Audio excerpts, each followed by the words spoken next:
nag-uusap pa ako na mamahalin ka habang buhay. Iingatan, bibigyan ng mga magandang pauuhay. Hindi man gano'n ka sagana, pero gagawin ko lahat para mabigay lahat ng obligasyon ko lalo sa pamilya natin. Hindi ko kayo papabayaan saan na tayo magtungo magpunta. Mamahalin kita habang buhay at hindi kita papabayaan. Okay? Palakpakan po natin. Napakaganda po. Nakakayak naman si... Okay po, ngayon po, sa kabilang natin. Mamahalin habang buhay. Okay? So, pakinggan po natin ang sumpang po ni Shara para kay Chay. Sige po.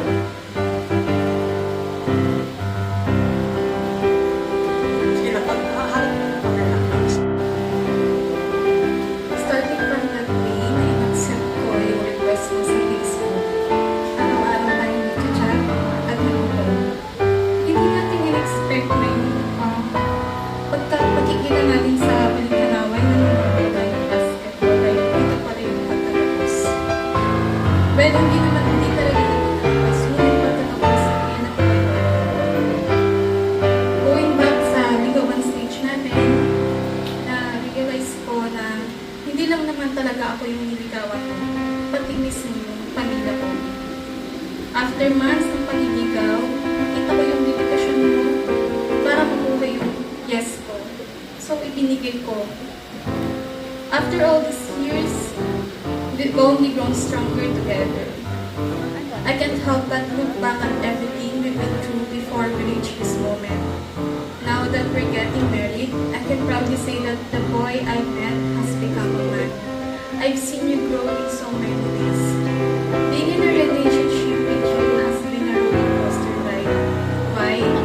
Because sometimes we're okay and sometimes we're not. Pero that's normal. I truly believe that those challenges made our relationship stronger.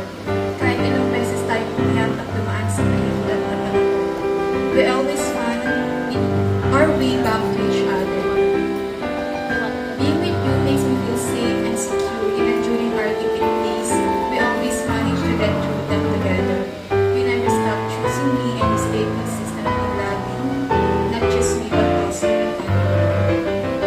From this day forward, I promise to love you, care for you, love you, fight with you, and of course, love you every single day.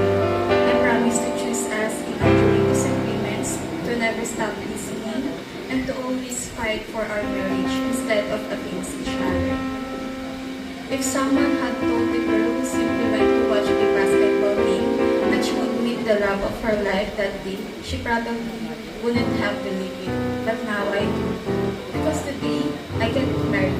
And for the rest of my life, I will continue choosing you, my best friend, my greatest blessings, the father of our child, and the love of my life.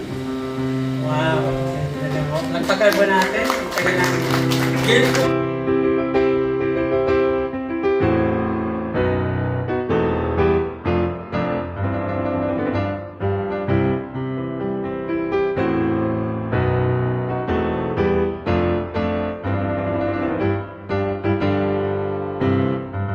Siya lang.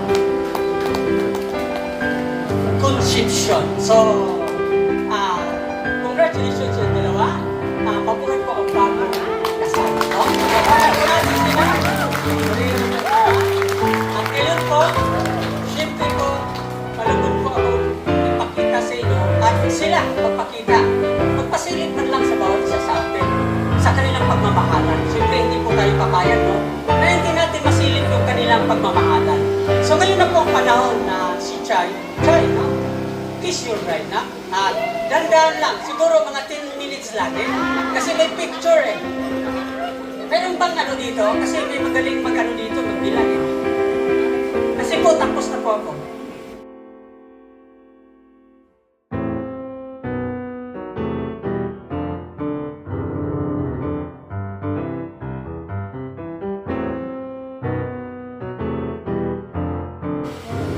Minutes po.